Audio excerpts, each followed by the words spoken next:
Hello friends, welcome to my mini blog. तर संध्याकाळचे वाजले होते 5:15 आणि आम्ही सर्व लागलो होतो तयारीला. कारण आज आहे पौर्णिमा आणि प्रत्येक पौर्णिमेला माझी दीदी सत्यनारायणची पूजा करते.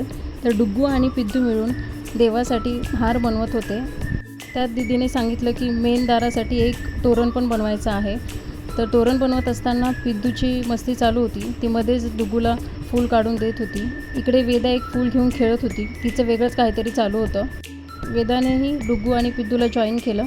मी पण त्यांना जॉईन केलं, कारण तोरणामध्ये आंब्याची पान लावली तर तोरणाला वेगळी शोभा येते. तर आम्ही प्रत्येक फुलांमध्ये आंब्याचे पान लावून तोरण तयार करून घेतलं होतं. तोरण तयार झाल्यानंतर दीदी पूजेची सामान काढत होती. तोपर्यंत मी घर झाडून घेतलं होतं आणि फरशी पुसायला घेतली. सकाळपासून फरशी पुसण्याची ही माझी तिसरी वेळ असेल, कारण लहान लेकरं म्हटल्यानंतर घर तर घाण होतंच. अशा प्रकारे फरशी दिसत होती एकदम चकाचक आणि हाय मी थक गई. नंतर मी बनवला चहा घेतला. ते म्हणतात ना, चहाला वेळ नसते पण वेळेला चहा पाहिजेच. तर माझ्या बाबतीत असंच आहे. मला चहा खूप आवडतो. भाऊजी बाहेर दाराला तोरण लावत होते. वेदा आणि पिद्दू बघत बसला होता की नेमकं भाऊजी काय करताय बाहेर. तोरण लावल्यानंतर दाराला एक वेगळी शोभा आली होती.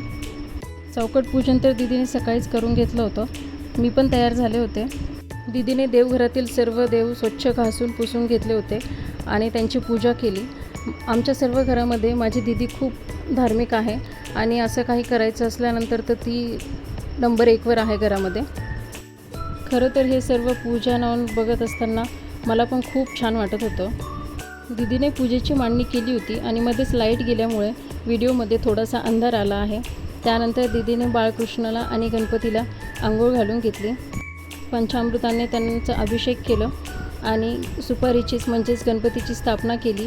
बाळकृष्णाची स्थापना केली आणि बाळकृष्णाला आपले तुळशीपत्र आणि अक्षता व्हायला. अतिशय सुंदर अशी पूजेची मांडणी तिने केली होती. हे बघून मन अगदी प्रसन्न होत होतं आणि मला माझे बालपणीचे दिवस आठवले, कारण आमच्या इथेही माझे आई पप्पा प्रत्येक महिन्याला सत्यनारायणची पूजा करत होते. माहेरच्या आठवणीमध्ये मन भारावून घेतलं. तुम्ही सर्वही पूजेचे दर्शन घेऊन घ्या. बोलो सत्यनारायण भगवान की जय. दीदीने कथा वाचायला घेतली. तोपर्यंत मी तिला म्हटलं की मी देवासाठी प्रसाद बनवून घेते. तर इथे मी रव्याचा शिरा बनवला होता. यावेळी मी साखरऐवजी गूळ टाकलं होतं, कारण काहीतरी हेल्दी ऑप्शन आम्ही चूज करत होतो. प्रसाद बनवून झाल्यानंतर मी ही कथा ऐकण्यासाठी बसले. या कथेमध्ये सत्यनारायण पूजेचे महत्त्व अगदी व्यवस्थितरित्या सांगितलेले आहे. आपण सर्वांनी जर हे मन लावून ऐकलं तर आपल्याला त्या पूजेचे महत्त्व कळतं.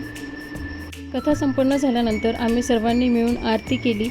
सर्वांनी एकत्र येऊन आरती करण्याची मजाच वेगळी.